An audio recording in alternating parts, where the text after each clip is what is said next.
अब सबसे पहले बात कर लेते हैं झीरम श्रद्धांजलि दिवस की। आज झीरम घटना को लेकर काफी महत्वपूर्ण दिन। छत्तीसगढ़ को शांति का टापू बनाने की शपथ आज ली जाएगी। आज ही के दिन झीरम की घटना हुई थी और सभी सरकारी सेमी गवर्नमेंट कार्यालयों में शपथ दिलाई जाएगी।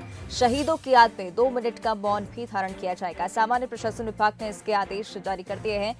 25 मई 2013 को झीरम घाटी में नक्सली हमला हुआ था और इस हमले को आज श्रद्धांजलि दिवस के रूप में मनाया जाएगा। तो छत्तीसगढ़ को शांति का टापू बनाने की शपथ दिलाई जाएगी। सभी सरकारी और सेमी गवर्नमेंट कार्यालयों में शपथ दिलाई जाएगी। साथ ही शहीदों की याद में भी 2 मिनट का मौन धारण किया जाएगा। तो सामान्य प्रशासन विभाग ने इसके निर्देश जारी कर दिए हैं। 25 मई 2013 को झीरम घाटी में नक्सली हमला हुआ था। कई शहीदों ने अपनी जान गंवा दी थी।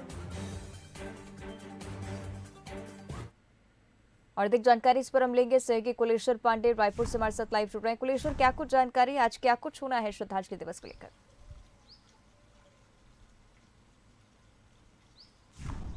देखिए, 25 मई 2013 को काफ़ी दुखद घटना हुआ था। झीरम घाटी में जिस तरह से नक्सलियों ने घात लगा के कांग्रेस के तमाम बड़े लीडर को वहां पे उनकी हत्या कर दी गई थी, जिसमें विद्याचरण शुक्ल, बस्तर टाइगर, महेंद्र कर्मा सहित तमाम बड़े जो लीडर्स हैं वो इसमें शहीद हो गए थे। निश्चित तौर पे 9 साल आज पूरे हो जाएंगे झीरम घाटी हमले को, लेकिन दुखद बात यह है कि 9 साल के बाद भी झीरम का सच जो है वो सामने नहीं आ पाया। आज भी जो झीरम घाटी हमले में जो शहीद हुए थे उनके परिजन आस लगा के बैठे हैं कि झीरम का सच कब सामने आएगा और जो इसमें दोषी है उनको कब उनके ऊपर कार्रवाई मिले होगी, कब उनको सजा मिलेगी। 9 साल बाद भी इसका कोई भी स्पष्टीकरण सामने नहीं आया और बार बार ये केस जो है सुलझने के बजाय उलझता ही जा रहा है। हालांकि आज 9 साल पूरे हो जाएंगे तो निश्चित तौर पर प्रदेश भर में आज जितने भी शहीद हुए उनको श्रद्धांजलि दी जाएगी।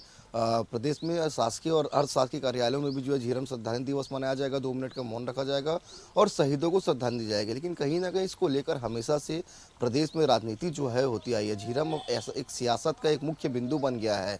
बार बार झीरम मामले को लेकर हम देख रहे हैं कि राजनीति होती है। कांग्रेस की सरकार जो है एनआईए से रिपोर्ट मांगती है लेकिन रिपोर्ट देने पर तैयार नहीं रहती है। तो निश्चित तौर पे ऐसे कई तरह की इसको लेकर जो राजनीति हुई है, लेकिन इसका जो सच है वो अब तक सामने नहीं आया है। कहीं ना कहीं जो शहीद के जो परिजन है वो आज भी आस लगा के बैठे हैं कि कब आरोपियों को सजा होगी। हमने बीते दिनों ही देखा था, मुख्यमंत्री भूपेश बघेल का बयान सामने आया था। उनका साफ तौर पर कहना था कि हम तो इसमें जिसके पीछे जो भी दोषी थे उसको सामने लाना चाहते हैं, लेकिन बीजेपी इसमें अड़ंगा लगाती है। बीते दिनों में आपको याद होगा कि जब मुख्यमंत्री भूपेश बघेल नए जांच आयोग सरकार ने बनाया था, लेकिन उस जांच आयोग को रोकने के लिए बीजेपी के नेता प्रतिपक्ष धर्मलाल कौशिक उन्होंने हाईकोर्ट में याचिका लगा दी थी, फिर ये इसको रोक दिया गया था। तो कहीं ना कहीं ये पूरा जो झीरम घाटी हमला है ये पूरा उलझते जा रहे हैं। 9 साल बाद भी अगर ऐसी घटना का सच सामने नहीं आता तो निश्चित तौर पर जो शहीदों के परिजन हैं वो तो हालांकि आस लगा के बैठे, लेकिन इसका सच कब तक सामने आएगा उसका इंतजार काफ़ी लंबा हो गया है, क्योंकि काफ़ी दुखद घटना थी। कांग्रेस पार्टी के तमाम जो बड़े लीडर हैं, पहले पंक्ति के जो नेता है वो इसमें शहीद हो गए थे और जिस तरह से एक बड़ा घटना जो है झीरम घाटी में घटा था नक्सलियों के द्वारा, लेकिन कहीं ना कहीं अब तक सामने नहीं आना निश्चित तौर पर काफ़ी दुखद है। जल्द से जल्द इसको सामने आना चाहिए। लेकिन आज चूंकि 9 साल पूरे हो गए तो प्रदेश भर में जो है झीरम घाटी के शहीद है उनको श्रद्धांजलि दी जाएगी। बिल्कुल ठीक कहा आपने कुलेश्वर, सियासत का मुद्दा ज्यादा बनकर रह गया है। आप बने रहेगा हमारे साथ, आगे भी आपसे जानकारी लेंगे। लेकिन झीरम श्रद्धांजलि दिवस 9 साल इस घटना को पूरे हो चुके हैं। आज शांति का टापू छत्तीसगढ़ को बनाने के लिए शपथ दिलवाई जाएगी। और वही सीएम भूपेश बघेल आज जगदलपुर के लोगों को एक बड़ी सौगात देने जा रहे हैं। झीरम मेमोरियल का आज लोकार्पण किया जाएगा। जगदलपुर में वर्चुअली लोकार्पण होगा। साथ ही मानपुर, मंगलपुर में भेंट मुलाकात कार्यक्रम में सीएम भूपेश शामिल रहेंगे। बस्तर चैंबर ऑफ कॉमर्स कार्यक्रम में भी शिरकत करेंगे। कई जनप्रतिनिधियों से भी मुलाकात करने का कार्यक्रम सीएम भूपेश बघेल का आज जगदलपुर में होंगे। नानपुर और मंगलपुर में भेंट मुलाकात कार्यक्रम में वो शिरकत करेंगे। तो झीरम श्रद्धांजलि दिवस आज है, तो इसके तहत झीरम मेमोरियल का भी लोकार्पण जो कि जगदलपुर में बनकर तैयार हो चुका है। जगदलपुर में वर्चुअली इसका लोकार्पण करेंगे सीएम भूपेश बघेल।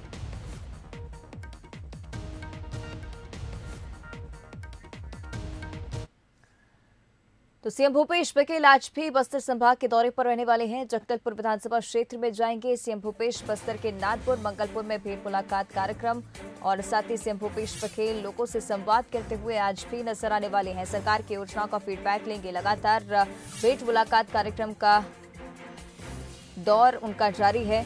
आज बस्तर संभाग के दौरे पर तीसरा दिन जगदलपुर विधानसभा क्षेत्र में सीएम भूपेश बघेल जाएंगे और लोगों से संवाद करेंगे, रूबरू होंगे, योजनाओं का फीडबैक लेंगे। नागपुर मंगलपुर पे भेंट मुलाकात कार्यक्रम आज सीएम भूपेश बघेल का होगा। साथ ही सरकार की योजनाओं पर जानकारी लेंगे, अधिकारियों से भी चर्चा करेंगे और तमाम वो अधिकारी जो लापरवाही बरत रहे हैं उनके लिए मुश्किल का समय खड़ा हो जाता है जब सीएम भूपेश बघेल जमीनी स्तर पर योजनाओं की जानकारी लेने पहुंचते हैं।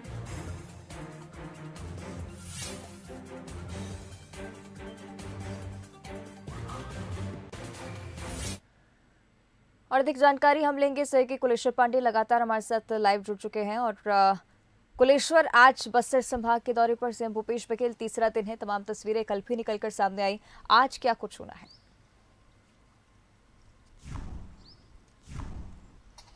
देखिए, बिल्कुल भेंट मुलाकात का तीसरा दिन है। सीएम भूपेश बघेल का बस्तर के दौरे में है और निश्चित तौर पे बस्तर का दौरा अपने आप में काफ़ी खास हो जाता है, क्योंकि जिस तरह से अगर हम 3.5 साल की बात करें तो सरकार ने बहुत सी योजना जो है आदिवासी और वनवासियों के लिए लागू किए हैं और कहीं ना कहीं बस्तर की तस्वीर भी जो है अब थोड़ी बदली नज़र आती है, क्योंकि बस्तर की पहचान पहले सिर्फ नक्सली से होती थी। हालांकि अभी भी नक्सल मुक्त बस्तर नहीं हुआ है, लेकिन निश्चित तौर पे सरकार इस दिशा में लगातार काम कर रही है और कहीं ना कहीं थोड़ी सी घटनाओं में कमी भी आई है। जब मुखिया जो है जब जनता के बीच पहुंचता है, वो भी ऐसे अंचल में जो नक्सल क्षेत्र है, आदिवासी दूरस्थ अंचल है, तो कहीं ना कहीं लोगों का उत्साह भी जो है काफ़ी देखने को मिलता है। हम देख रहे हैं कि 2 दिन लगातार जो दौरा सीएम भूपेश बघेल कर रहे हैं, दंतेवाड़ा का दौरा किया उन्होंने, लोगों का जन सैलाब किस तरह से उमड़ रहा है। आदिवासी जो पहले बोलने से डरते थे वो खुलकर अब जो है अपनी बात को सरकार के सामने रख रहे हैं, मुख्यमंत्री भूपेश बघेल के सामने रख रहे हैं। कुछ ज़रूरत है तो उस ज़रूरत से अवगत करा रहे हैं और कहीं ना कहीं उसका तत्काल निराकरण करने का प्रयास भी सीएम भूपेश बघेल कर रहे हैं। कल भी हमने देखा स्वामी आत्मानंद स्कूल के बच्चों ने सीएम भूपेश बघेल से मुलाकात की, वहाँ के जो लोग हैं उनको जो आवश्यकता थी उन्होंने सीएम भूपेश बघेल के सामने रखा। और जो सरकार की योजनाएं चल रही है वो ज़मीनी हकीकत में ठीक से चल रही कि नहीं चल रही, उसमें कुछ खामियां तो नहीं है, अधिकारी वहाँ पे कैसे काम कर रहे हैं, जनप्रतिनिधि वहाँ पे कैसे काम कर रहे हैं, ये सभी ज़मीनी हकीकत को जानने के लिए सीएम भूपेश बघेल निकले हैं। इसके पहले सरगुजा संभाग का दौरा किया था और अब बस्तर संभाग के दौरे में, तो कहीं ना कहीं जब एक मुखिया तमाम दौरे पे निकलते तो निश्चित तौर पर जो ज़मीनी हकीकत है उससे वो अवगत होते हैं कि हमारी योजना का लाभ जो है यहाँ के लोगों को मिल रहा है कि नहीं मिल रहा है, क्योंकि सरकार की आधे से ज़्यादा योजना आदिवासी और वनवासियों के लिए है। तेंदुपत्ता का 4000 कीमत सरकार दे रही है आदिवासियों के लिए। यानी कि नक्सल प्रभावित इलाका है, इसलिए काफी महत्वपूर्ण दौरा सीएम भूपेश बघेल का होने जा रहा है। 3 दिन बीत चुके हैं, आज तीसरा दिन है। शुक्रिया आपका कुलेश्वर इस जानकारी के लिए। तो तीसरे दिन भी सीएम भूपेश बघेल बस्तर संभाग के दौरे पर और तमाम अधिकारियों से चर्चा करेंगे, लोगों से रूबरू होंगे।